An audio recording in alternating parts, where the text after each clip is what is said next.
Delighted to be joined once again by broadcaster and journalist Rafa Honigstein. Rafa, thanks so much for coming on again. Absolute pleasure. So a number of our summer window signings of Bundesliga connections, but we're going to start with the biggest one, probably the most exciting. After the Gibbs-White saga, the Eze saga, the massive hole in our midfield, against Bournemouth, we signed Xavi Simons for about 50 million. What are we getting? What can we expect? You get huge talent and huge versatility. This is a guy who can play in a number of positions. He's really a number 10, but if you play him on the inside left, on the inside right, maybe even as a very attacking 8, he can do all these jobs. Maybe one day a false 9 as well. So it solves a lot of problems for any team looking for creativity, for the ability to go past players, opening space by himself. A great passer as well. So absolute talent, absolute quality. What's lacking is a little bit the consistency. That's the reason why Leipzig were okay with the idea of selling. I mean, they are a selling club at this level, but I think in this particular case, they quite wanted him to be gone. And there were one or two issues where stories were, I think, planted or perhaps strategically leaked that bad-mouthed him a little bit. But I don't think that should be too much of a concern. He's 22 and there's a lot of progress still to be made and a lot of development both on and off the pitch for him. And did we gazump Chelsea, or was that a bit of a non-story? I don't know if it was gazumping in the sort of traditional sense that you outbid them. I think it was more of a case that the proposal in the sporting terms was probably very clear. There is, as you said, a big hole in Spurs' midfield in that creative area in the absence of Maddison. And I expect that the pitch was from Frank, we need you to play that role. Whereas at Chelsea, I think I would have find it harder to say to him, you are in this position, you're going to start and you're going to be the guy who's going to play the next 35 games for us because of the what's the best word? The abundance of Chelsea players who can play in similar roles. So I think it was probably more of a straightforward pitch to him. But I wasn't party to the negotiations, so I'm just speculating. You mentioned James Maddison there. Obviously, before his injury, Spurs appeared to be looking for a player of that kind of profile. Gibbs-White obviously didn't end up happening. We don't have the luxury of worrying about whether Simons and Maddison can play together for a year, and it's a squad game, obviously. But do you think this is the kind of deal that was accelerated because of Maddison's injury, because there wouldn't be a natural fit for the pair of them? Or is there a world where the two of them could dovetail together in a team in a year's time? I think this has to be looked at independently. I think Spurs were in the market for a player who would either complement or eventually supplant Maddison in that role. Because I think you could see Maddison last year, huge impact when he was on the pitch, but probably not quite able to deliver physically every 3 days. So I think Spurs, independently of his injury, were looking for somebody who could at least share some of the burden, if not take over from him in a year's time. The fact that the injury might have made it a more pressing concern played a role, but I think they were always in the market for that kind of player independently. And I don't think it's at the forefront of their mind or of Thomas Franke's mind whether they can play together or not. I think it's more a case of we need that kind of player and we need him not every 3 days. Not every, once in every 10 days or until December, and then energy might drop or we might worry that he can't keep fit. We need somebody who can do this for the next 3 or 4 years. And I think that explains both the Gibbs-White and the Eze pursuit and the eventual signing of Simons. Do you think he's physically up to it? I mean, all the Spurs fans have posted him robbing Declan Rice in the Euro semi-final and smashing one into the top corner. Do you see him? You said he's versatile. Obviously, Maddison's out. He's probably going to play 10 to start with. Do you see him as a winger as well, or you think 10 would be his best position? Well, first of all, I think physically, he's not going to be the bulkiest and biggest of players on the pitch, and I don't think this will change. And I don't think you would do much of a service to insist that he should suddenly pack another 5, 6 kilos in muscle. I think he solves problems the way other technical players in the Premier League, Florian Wirtz eventually, but I'm thinking of Bernardo and these kind of players have done it for many years. It's just through skill and just by being quicker and being harder to get the ball off. He's not going to necessarily, I think, fly into tackles, but you don't want him to. That's not his game. But he can be very effective as a presser. I think in the right context, he's a hard worker. The reason why perhaps there wasn't even a bigger market for him, and by bigger I mean, let's say Real Madrid or Bayern Munich. Actually, Bayern is a different story because some people at Bayern wanted to sign him. But let's say Barcelona or this kind of club in for him was because his form really suffered last year. And I think it suffered because Leipzig as a whole suffered, and he wasn't able to swim against the tide and keep his performances at a level that weren't impacted by the overall drop off in quality. And then his body language and his kind of frustration boiled over at times. And I think maybe it might have scared one or two people off. But the quality is there. And as I said, I don't think he's ever going to be a winger in the pure sense. But if you play with players who come inside, who start in a wide position to drift inside, or who start in the half spaces, he's your man. And I think he adds a lot of nuance and creativity to what can be a little bit slightly sort of formulaic Spurs attack at times. Yeah. You don't have that kind of player, or you haven't had that kind of player for a while, and I think it's going to be really good. Another player linked with Bayern but came to Spurs. This was on deadline day. Randal Kolo Muani. He's not really found a home since he left Nantes. Had a really good season in Frankfurt. Went to PSG. Had a loan at Juve. Hasn't really settled. What do you make of him? Fantastic talent again. I think the move to PSG probably came slightly at the wrong time. He was always going to be marginalized by other players, certainly Mbappe when he arrived, and um, he couldn't do what he is best, which is to be, in my view, a number nine. He's not your number nine target man, number nine, but he's a number nine that is incredibly quick, runs through the channels, holds off the ball if he has to, but otherwise can play on the shoulder and can play football as well. So I think that is actually a really fantastic signing. I think a lot of clubs could have done with signing him. There was a lot of demand for strikers in the market, and to get him without an obligation to buy at minimal risk is I think a real coup. He needs to find his form again. He needs to find a bit of confidence again. Yeah. You need to play to his strengths.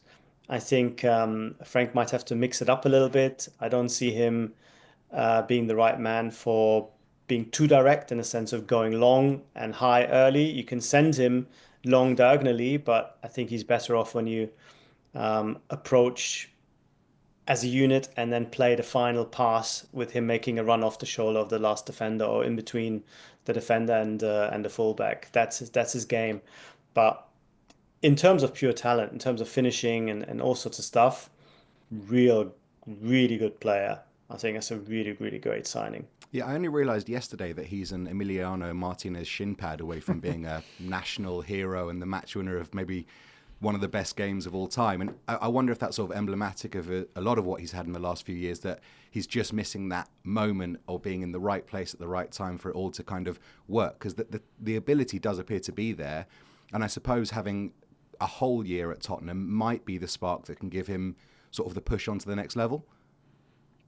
Yeah, I think that's certainly the thinking on his behalf. I think Spurs are banking on him to develop. I think it is going to be new for him. We've seen with all the centre forwards that have come into the league this year, there is a bit of a bedding in process.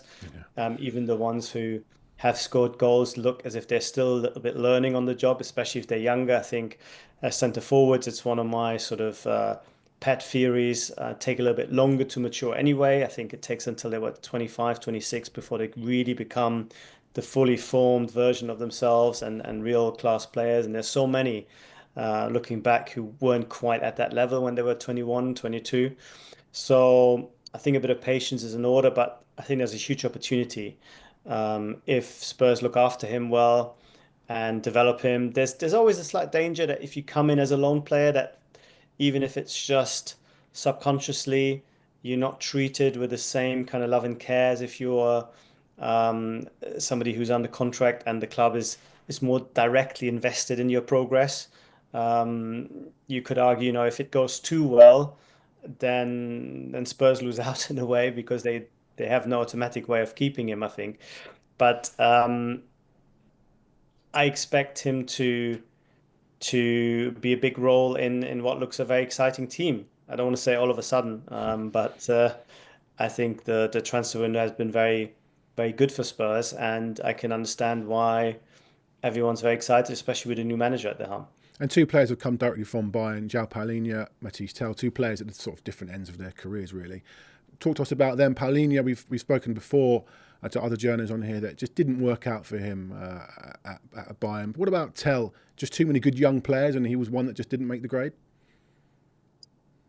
I mean, Tel had a lot of what should I say, backing and support within the club because he's such a nice guy and he was so committed to Bayern. It's the kind of guy, I always tell that story, who on his day off goes and watches the under 19, which is rare at this level. And everyone absolutely loved him and wanted him to succeed.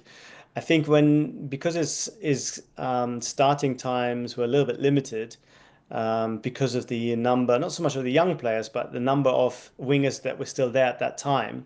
There was Sane, there was Coman, there was Olise in his last year with Bayern. There Gnabry as was well, was he in the way? Gnabry, of course, and sometimes Müller would play wide. So he was like the fifth or sixth starter. And up front, Harry Kane played throughout. And when they did try him as a number 9, when Mane was still there, it didn't quite work out either. He lacked a little bit of the kind of number 9 killer instinct. And then when he came on, he always seemed to try a little bit too hard. And I think you've seen that at Spurs as well. Shoots a lot and looks very busy and very dangerous, but sometimes makes the wrong decisions. I'm really sad that he's not picked for the Champions League squad. I think it's a real shame that we don't see him develop further. But I guess it just shows how good Spurs now are that they can leave somebody like this out. I really hope that he can still make it. But I guess the biggest problem that he has, he's a hybrid player. He's not really a centre forward and he's not really a winger. That is great for a lot of teams because he can play these roles effectively, but he can't quite play either well enough to be an automatic starter at a really top class team at the moment.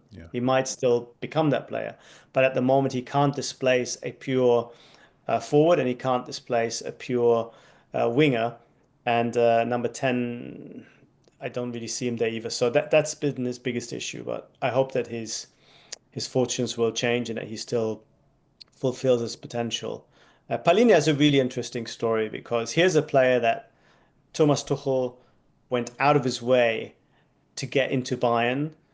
Thomas Tuchel was super political about this and started his first full season in pre-season saying how all the existing midfielders are not good enough to be a holding midfielder and none of them can play that role. Brackets, that's why we need Palhinha, brackets. The effect was that Goretzka and Gnabry and Lima all weren't best pleased by Tuchel's public insistence that they couldn't play their roles effectively, at least not in a defensive sense.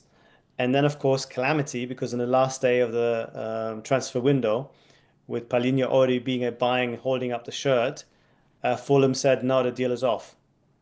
So it took Bayern another 12 months to get him in, at which point Tuchel had lost the dressing room and was no longer there. And the club felt, having come so far with Palhinha, we should get him in almost sort of to honor our commitment to him. But the new coach, Vincent Kompany, finding very quickly that he doesn't need that type of pure defensive midfielder because Bayern have so much possession and need everyone to be really attacking in the sense that they think forward, pass forward, move forward. and especially with the fact that they play a man marking system off the ball, which makes it then really hard for somebody like Palhinha to cover 60 meters running behind some other guy who runs off him. He's a victim of the system.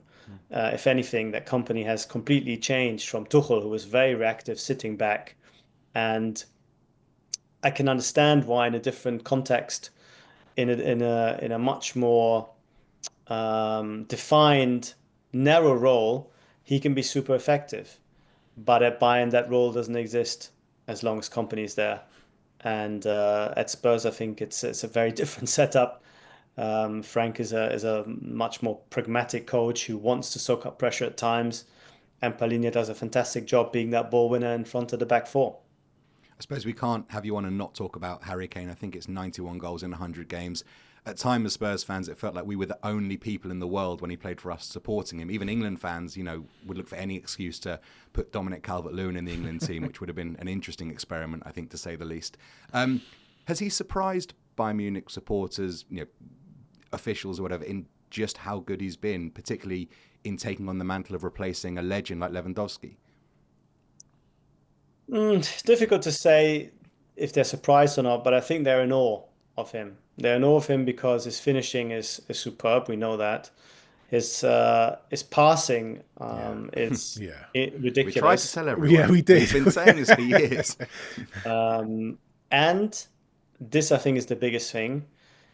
If Bayern, as they were 3-2 up at Augsburg on Saturday night, and the opposition throw everything at them in a last-ditch effort to get an equalizer, you see Harry Kane showing up in the left-back position, making a challenge, diving in. And to see that from a centre forward at this level is just incredible. He is so important defensively as well as offensively, hugely influential by just simply being a role model. Is not one for big rousing speeches or knocking people over the head, but just quietly shows everyone the kind of standard that you need to have at this level. And I think what's often overlooked when people said, "Oh, you went to Bayern to win titles," is I think he really went to Munich to be at a club where nothing but winning is good enough, because I think that is him. And of course, you're surrounded by players who have been brought up the same and have the quality to win every single game they're playing at any level. And I think it's lifted him, even though it's difficult to kind of improve on his base level, which is already high. I think it's lifted him even further. And as long as he's fully fit, and he had a few issues with his back and didn't look quite right at the Euros, but as long as he's fully fit, he's just a marvel. And the Bayern fans are incredibly happy that he's there. The one thing that's holding him back for sort of being a legendary status is the sense that I think they know he cannot be a Thomas Müller who's going to be there for another 6-7 years and speak Bavarian and wear lederhosen on his day off. There is a sense that he's there to do a job, and then once the job is done, he will move on again. So they're almost kind of not allowing themselves to fall in love with him. Just as they did with Lewandowski, where there was also a sense that Lewandowski was amazing, but was there to score goals rather than to see Bayern win. I think Kane is different in the sense that he thinks about the team first. You will not see him happy if he scores 2 goals but Bayern lose 3-2. But a lot of centre forwards would be. He's not, and they appreciate that. But I think there's also a sense that this is not going to last forever, and therefore let's enjoy him, but not fall head over heels in terms of the emotional connection with him. Well, that was going to be my next question. He has scratched the itch. Yes, he wanted to go to a club where winning is everything, and he's done it. He didn't want to be the best player ever to never win anything. He's done it. When do you think it ends with him, and where do you think he goes? Could he come back to Spurs, MLS? What do you reckon? Well, I never really got to the bottom of it, but there are suggestions that there's a release clause that kicks in again next summer for around 80 million, which Wow. is not cheap, but it's also not crazy money, especially if the market continues the way it did. And it's down to him. of course, if he wants to go or see out his contract. I don't see him renewing necessarily at Bayern. I think 27 is probably going to be the day when he leaves, and then who knows? Very difficult, very Yeah, difficult to predict. I think Bayern. He would have noticed that Bayern thought about bringing in a big centre forward this year. They thought about Benjamin Šeško. Of course, now in the at the very end of the transfer market, they brought in Nico Jackson. Even it's only a loan with an obligation that is unlikely to kick in. It shows that Bayern are beginning to think beyond Kane. At this moment, it's more of a replacement on the odd game that he misses, or a chance for him to play maybe in a deeper role at times when you need to freshen things up, especially as long as Jamal Musiala is not available. But there is nothing so far that suggests that Bayern are in any hurry to move him on. And I think he's very settled and happy in Munich as well. So from a Bayern perspective, long may it continue. Looking at the Champions League now, we renew our rivalry, or whatever it's called, with Borussia Dortmund, who we appear to face every 2 or 3 years as kind of a timeshare. We've obviously seen a number of different Dortmund teams, from the Flair and the sort of Aubameyang teams and the Marco Reus teams. What can we expect from this current Dortmund team? Because it seems that they're quite a different outfit to what we've faced in the past. Yeah, it's hard to kind of pigeonhole it because it's still a team that I think is moving in the kind of direction that Niko Kovac, the manager, wants them to be. They finished really strongly last year to finish in the Champions League. They had a decent Club World Cup, but there's still a question whether his kind of more reactive setup, often with a back three and hitting the front players quite quickly, is the kind of football that will help you break down the smaller teams and have the kind of dominance that you need if you really want to be at least the number two in German football. Dortmund so far have looked underwhelming in those first few games. They've really struggled to open up teams, and I don't know. I think in Europe it probably will suit them better to be able to soak up the pressure and go long, and they have real quality and pace, especially with Adeyemi. He can real damage, and Guirassy is no slouch either, and the two of them can really hurt any team. But it doesn't have the kind of dominance and awe factor around them, especially in central midfield. They're a little bit prosaic, and this is not an all-time great with Dortmund team. This is also not a Dortmund team that has at least one superstar. yeah. In the past you would have said, okay, Dortmund, it's all about Jadon Sancho, it's all about Erling Haaland, it's all about Jude Bellingham. Now they have Joe Bellingham, but he's not quite at Jude level. And there is no one really where you think this is going to be the next superstar in European football, who carries Dortmund over the next year or two. It doesn't quite exist at this point. And what about Eintracht? No one silences the Eintracht crowd than Tottenham Hotspur. But they've lost Ekitike, they've lost Marmoush. Is it another season of recycling for Eintracht? Yeah, absolutely. They bought a lot of players who maybe move on now for a lot of money in next year or the year after again. They've been very, very good in the market. Markus Krösche, the sporting director, really one of the best. Some great scouts that he worked with at RB Leipzig. He took with him into the Frankfurt job, and they have a real eye for quality players. It's not going to be easy to make everything gel, especially if you don't have time to train with the Champions League coming around so quickly. And yeah, it's hard to say how good they are. They've looked convincing so far in the Bundesliga against the kind of opposition that you'd expect them to beat. But bigger tests are coming, and the Champions League is tough for them because they have really a pretty hard draw. But as you know from I think having gone to Frankfurt, the crowd there is just absolutely amazing. Probably on a par with Dortmund these days in terms of noise and support. Even away from home, they pull huge numbers, and they will hope to create that same energy to be bigger than the sum of their parts. But I must say I fear a little bit for the German teams this year.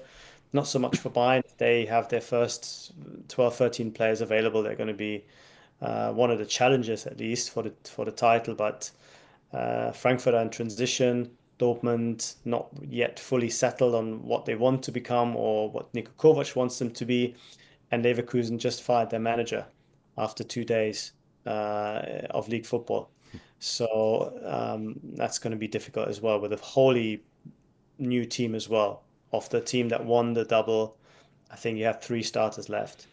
So I think it might be a tough one for the German teams this year.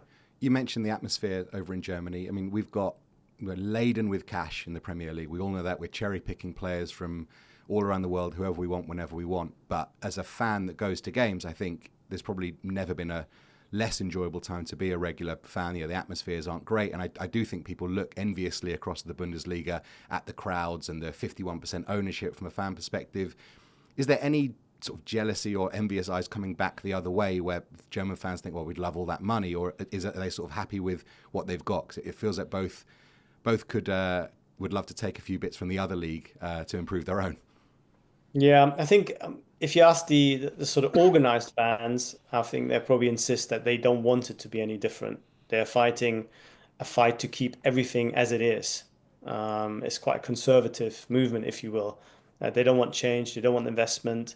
They don't want to lose that sense of identity. And if that means selling your best players, they are at this moment happy to pay that price rather than lose that identity and lose that touch with the club. But this is because it's always been like that, and England has never been like that in a way, because even the origins of football going back 150 years, you had clubs set up as companies and they were owned by the local owner of the manufacturing business, knitting skirts together, and he decided with his investment whether you were a good club or a bad club. And people are kind of used, it's intrinsic in English football. In Germany, it's not, it's still very alien.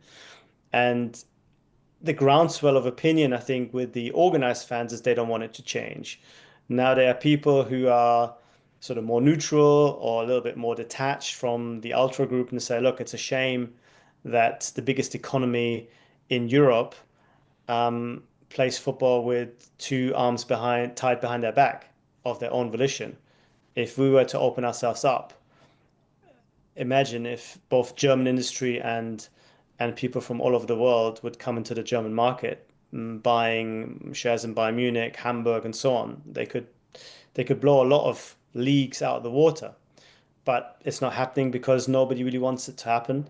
I think this summer was a bit of an eye-opener, just how dominant the Premier League is after maybe a couple of years where people thought PSR seems to frighten everyone.